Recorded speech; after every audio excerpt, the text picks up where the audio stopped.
মনে আছে আপনাদের? আমাদের এই ঢাকাতে সতীশচন্দ্র আর ব্রাহ্মণ, তিনি স্ত্রী মারা গেছে, একটা ছেলে বিলেতে থাকে, তার মেয়েটার নাম গৌরী। ঢাকাতে থাকতেন সেই ব্রিটিশ আমলে। তার মেয়েটা রূপে গুণে অনন্যা, রূপের জ্যোতিতে চারিদিকে আলোকিত হয়। 14 বছর বয়স হয়ে গেছে। আর ব্রিটিশ সেনারা যেতে গিয়ে চিলেকোটার উপরে দেখছে সতীশ গোস্বামীর মেয়ে কি অপরূপ। মেয়েটাকে দেখেই তাদের পাশবিক আসরিক বৃত্তি জেগে গেল। 4 জন সেনা যখন উপরে উঠছে, এই ক্ষিতীশচন্দ্র গিয়ে গৌরীর হাত ধরে গোবিন্দের যে পট ছিল, সেই পটে গোবিন্দের হাতে মেয়েকে সম্প্রদান করে বললেন, হে গোবিন্দ, আমার গৌরীকে আছে আমি তোমার হাতে সম্প্রদান করলাম, শরণাগতি নিলাম, তুমি ওকে বাঁচাও। এই ঢাকারই ঘটনা। এই সতীশচন্দ্র ছিলেন পরোপকারী ডাক্তার, মানুষের সেবা করতেন, আর গোবিন্দকেই জীবনের ইষ্ট মনে করে আর তিনি গোবিন্দকে সেবা করতেন। হাতে যখন সম্প্রদান করে গেল, ব্রিটিশ সেনারা উঠে 2 জন ঘরে ঢুকে যে ওর আঁচল ধরতে যাবে, কি বলবো আপনাদের। সম্প্রদানটা কপটতা করে হয়নি, সম্প্রদানটা হওয়ার সাথে সাথে গোবিন্দ বিগ্রহ থেকে, গোবিন্দের চোখ থেকে, আঁখি থেকে এমন একটা বিকরণ জ্যোতি বেরোলো, সেই জ্যোতি 2 জন সেনার চোখ অন্ধ হয়ে গেল, দূরে ছিটকে পড়ে গেল তারা। এই আকস্মিক ঘটনায় পেছনের সেনারা তাদের বাঁচার জন্য 4 জন নেমে গেল। আজ বাবা মেয়ে গোবিন্দকে এসে বলছেন, প্রভু তোমার হাতে আমি গৌরীকে সমর্পণ করলাম, এভাবে তুমি রক্ষা করো ভক্তকে। এরপরে ক্ষিতীশচন্দ্র মারা গেল, একা মেয়েটা অনাথ হয়ে গেল। মা তো অনেক আগেই চলে গেছে। এক রাত্রে গোবিন্দকে বুকে দিয়ে বললেন, বাবা তো তোমার হাতে সম্প্রদান করে গেছে, এখন আমি এখানে থাকতে পারবো না, তুমি আমাকে ব্রজে নিয়ে চলো, বৃন্দাবনে নিয়ে চলো। কি বলবো, 200 টাকার একটা সোনার আংটি আর সন্দেশ আর মুড়ি নিয়ে বেরোলো। একটা পাত্রের মধ্যে লাল কাপড় দিয়ে তার প্রীতমকে, গোবিন্দকে ঢেকে নিয়ে যাচ্ছে। রৌদ্র পাবে, ধুলো ময়লা এসে অঙ্গে পড়বে, ভালোবেসে কখনো কাঁধে কখনো মাথায় নিয়ে যাচ্ছে। তখন তো হাঁটা পাত, যান্ত্রিক সভ্যতা এতদূর এগোয়নি। তিনি কলকাতা থেকে, তখন মাসে একটা করে ট্রেন যেত মথুরায় না আগ্রাতে, সেই আগ্রার স্টেশনে নেমেছেন। মাঝে মাঝে ওই মুড়ি আর সন্দেশ তার প্রীতমকে দেয় আর একটু পায়, ওই সর্বদা তাকে স্মরণ।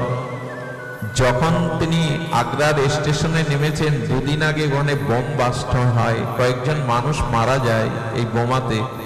সন্দেহপ্রভার গোয়েন্দা বিভাগের সেনারা খুঁজে দিচ্ছে, আর ও লাল কাপড় দিয়ে ঢাকা পাত্র থেকে বলছে, এই দাঁড়াও, কে তুমি, তোমার পাত্রে কি? ও ওদের হাত জুতো পায়ে যাতে তার প্রীতমের গায়ে না লাগে দৌড়াচ্ছে। তখন ওরা বন্দুক উঁচু করে বলছে, দাঁড়াও, নাহলে তোমাকে আমরা গুলিবিদ্ধ করতে চেষ্টা করবো। দৌড়ে গিয়ে যখনই হাত দিতে যাবে, গৌরীকে ধরতে যাবে, আবার সেই জ্যোতি, আবার সেই কিরণ। সেনারা ছটকে পড়ে গেল, ভাবলেন ইনি সাধারণ কোনো মহিলা নন। তারা দূর থেকে সরে গেল। এইভাবেই রক্ষা করে শরণাগতিকে ভগবান। তখন সন্ধ্যা নেমে গেছে, আর আগ্রা থেকে বৃন্দাবনের পথে চলেছে এই সুন্দরী গৌরী একাকিনী, কিন্তু সাথে তার প্রীতম। মাঝে মাঝে সন্দেশ মুড়ি খাওয়ান, আর প্রীতমকে বলে, আমাকে পরীক্ষা কেন নিচ্ছ, এছাড়া তো দেওয়ার কিছু নেই। 4 জন অসৎ চরিত্রের ব্যক্তি দেখলো মেয়েটার এত রূপ যৌবন, সাথে কেউ নেই, তারপরে ওর কি একটা পাত্র আছে। তারা বলল, কোথায় যাবে গো? বলে, আমি বৃন্দাবনে যাব, যমুনা বলিনি বংশী বটে যাব। বলে, আমরাও তো তীর্থ করতে এসেছি, ধাম যাত্রা করতে এসেছি, চলো আমাদের সাথে। পথে তো এমন, দেখুন ভগবান যাকে সর্বদা কাছে রয়েছেন, তারও বিপদের শেষ নেই। এই জন্য যখনই যে অবস্থা আসে, ভগবানের কৃপা মনে করে মেনে নেবেন। ভগবান পাওয়ার পরেও গৌরীর এই অবস্থা। সন্ধ্যার আধার নেমে গেছে, আর বন কানন আর কাননে ভরা, বৃক্ষলতায় ভরা বৃন্দাবনের সন্ধ্যা নামার সাথে সাথে এই অসুরগুলো তাদের পাশবিক বৃত্তির জন্য গৌরীর আঁচল ধরতে গেছে। আবার সেই আলো, আবার সেই তারা দূরে ছিটকে পড়ল, অন্ধ হয়ে গেল। বারবার গৌরী বললে, তোমার শরণাগতি হলে তুমি এমন করে রক্ষা করো তাকে। যমুনার জলে নিয়ে গিয়ে মুড়ি সন্দেশ যেটুকু ছিল খাইয়ে নিজে একটু প্রসাদ পেয়ে গোয়ালিয়ার মন্দির আছে বৃন্দাবনে, এই গোয়ালিয়ার মন্দিরে তখন সিদ্ধ গৌরাঙ্গ বাবা ভাগবত পাঠ করছেন। শুনুন ঘটনাটা, শরণাগতিকে গোবিন্দ কিভাবে রক্ষা করেন। তো গৌরাঙ্গ বাবা ভাগবত পাঠ করছে চোখ বন্ধ করে। আমার মতো আপনাদের কাছে প্রশংসা পাওয়ার জন্য পাঠ করছে না, চোখ বন্ধ করে লীলা দর্শন করছে আর পাঠ করছে। পাঠ করতে করতে হঠাৎ বলে উঠেছে, গৌরী এসে বসেছে, উনি কিন্তু চোখ মেলে তাকাননি, অন্তর্দৃষ্টি দিয়ে বলছে, ও গৌরী, তোর প্রীতম যে ঘেমে গেল পাত্রের মধ্যে, বস্ত্রের মধ্যে যে ঘেমে গেল। যে বলেছে গৌরী কাপড় উঁচু করে দেখে গোবিন্দের বিগ্রহতে, বট বিগ্রহতে জর্জর করে ঘাম ঝরছে। গরমের দিন আঁচল দিয়ে মুছিয়ে দিয়ে বাবার চরণে পড়লেন, বাবা আপনি কি করে বুঝতে পারলেন আমার বিগ্রহের? বলে, তোর বিগ্রহ তো সাক্ষাৎ বিগ্রহ রে, তুই শরণাগতিতে তাকে সমর্পণ করেছিস, তার কষ্ট হচ্ছিল, বাবা চরণে আশ্রয় দিন। দেখলেন ভগবান পাওয়ার পরেও গুরু কৃপা দরকার। ভগবান পাওয়াটা পাওয়া নয় যদি গুরু কৃপা না পান। আজকে গৌরী বললেন, বাবা চিরদিনের মতো চরণে আশ্রয় দিন, আপনার কৃপা ছাড়া তো ভজন হবে না। গৌরীকে যমুনায় স্নান করে এসে প্রভাতে দীক্ষা দিলেন, নির্দেশ দিলেন, আজ থেকে তোর ভজন প্রিয়া প্রীতমের, তুই তার প্রিয়া, গোবিন্দ তোর স্বামী, প্রিয় প্রিয়া প্রিয়ের যে মঞ্জুরি ভজন আমাদের গোপী ভজন, সেই ভজন দিলেন।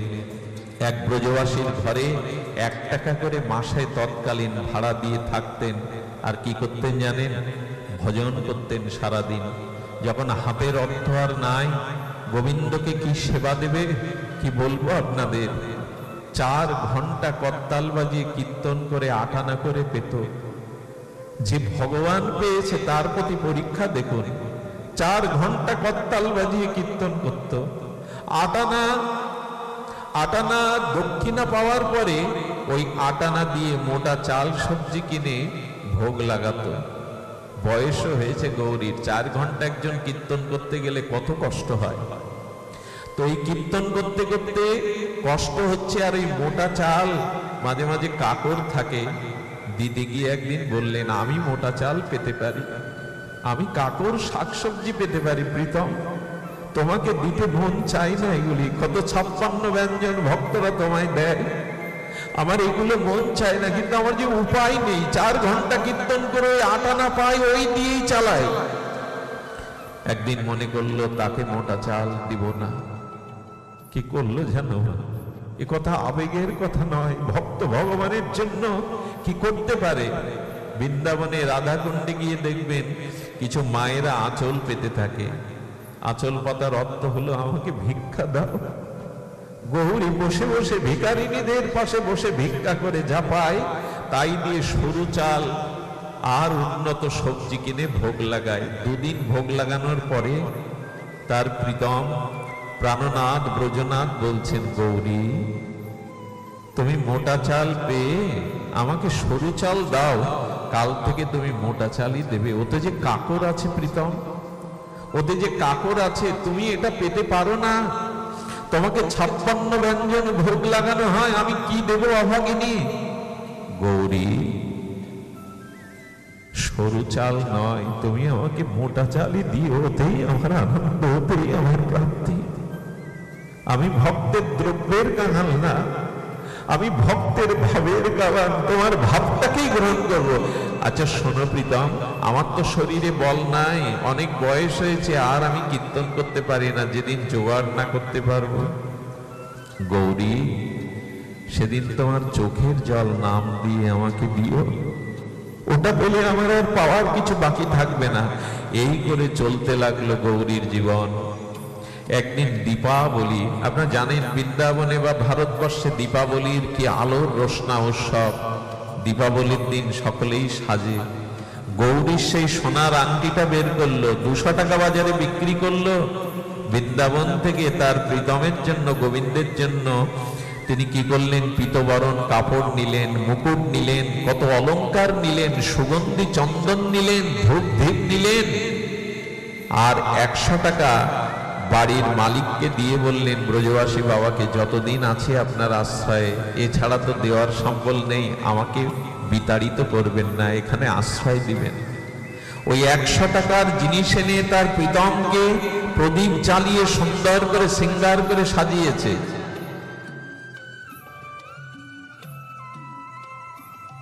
যখন শৃঙ্গার করে সাজিয়েছে, হঠাৎ প্রীতম প্রকাট হয়ে প্রাণনাথ ব্রজনাথ প্রীতম বলছেন, গৌরী কতদিন চুলে তেল দাওনি, কতদিন ভালো একটা কাপড়ও পরনি, কতদিন নিজেকে সাজাওনি, আজ দীপাবলিতে তুমি তোমার শেষ সম্বল আমার জন্য এত করে সাজাবার উপচার এনেছো, তুমি সাজবে না? তুমি একটু লাল শাড়ি পরে নিজেকে শৃঙ্গার করবে না? আজকে যে তোমাকে সাজলে কেমন দেখায় আমার যে বড় দেখতে ইচ্ছা করছে। প্রীতম, আমার কাছে যে কিছু নাই সম্বল, বলে তুমি ঘরের দুয়ার খোলো, সমাধান হয়ে যাবে। যেই দুয়ার খুলেছে গোবিন্দের প্রেরণায়, ওই ব্রজবাসী বাবা বলছেন, মা গৌরী এই 20 টাকা নাও, তোমার জন্য একটা ভালো শাড়ি একটু আলতা কিনে আনো, একটু নিজেকে সাজাও, কতদিন সাজাও না তুমি। 20 টাকা দিয়ে দিল, 20 টাকা দিয়ে একটা লাল শাড়ি আলতা আনলো। সেদিন যমুনায় স্নান করে মাথাটা পরিপাটি করে খোপা বাঁধলো, ফুলের মালা দিল। প্রিয়া যেমন প্রিয়ার কাছে সুসজ্জিত হয়ে যায়, সেই দীপাবলি রজনীতে আর গৌরী সেজে এসে তার প্রীতমকে নয়ন ভরে দেখছে। কি বলবো, সেই মুহূর্তে সাক্ষাৎ গোবিন্দ প্রকট হয়ে পেছন থেকে গৌরীকে জড়িয়ে ধরেছে। কত অপরূপ তোমায় লাগছে বলো তো? সারাটা জীবন তুমি ত্যাগ বৈরাগ্য নিয়ে আমার সেবা দিলে, নিজের সুখ চাওনি, আজ তোমাকে কি অপূর্ব লাগছে। সারা রাত প্রীতমের তাতে ভজন মহিমায় কাটিয়ে দিল। এর থেকে প্রাপ্তি আর জগতে কার আছে? ভোরবেলা বলছেন, গৌরী তুমি আমার কাছে কিছু চাও? কখনো তো আমার কাছে কিছু চাওনি তুমি। গৌরী গোবিন্দের হাতটা মাথায় নিয়ে বলছেন, দেবে প্রীতম, আমি যা চাইবো তুমি দেবে আমায়? বলে, চাও না, তোমাকে অধীয় তো কিছু নেই। নীরব কিছুক্ষণ পরে গৌরী কি চাইলো জানে? প্রীতম, আমার শেষ যাত্রায় তুমি আমার সাথে থাকবে তো? যেদিন এই সংসার থেকে চলে যাব, সেদিন অন্ত্যেষ্টি ক্রিয়ায় যাত্রা পথে তুমি আমার সাথে থাকবে তো? কথা দাও, আমার তো তুমি ছাড়া এ বিশ্ব জগতে কেউ নাই। গোবিন্দের চোখে জল। গোবিন্দ নীরব হয়ে বললেন, গৌরী আমি তোমার শেষ যাত্রায় কথা দিলাম সাথে থাকব। গৌরীমা কি করে জানে? সারা রাত ঘরে দোর দিয়ে নাম করে আর তার প্রিয়তমের সাথে কথা বলে। একদিন ওই ব্রজবাসী বাবা দেখলো রাতে আর কোনো কথা ঘর থেকে বেরোচ্ছে না, কোনো কথা গৌরী বলছে না। সকাল হয়ে গেছে, সূর্য উঠেছে, গৌরী দুয়ার না দরজা ভেঙে ব্রজবাসী বাবা যেটা দেখলো আমার বর্ণনা করার ভাষা নেই।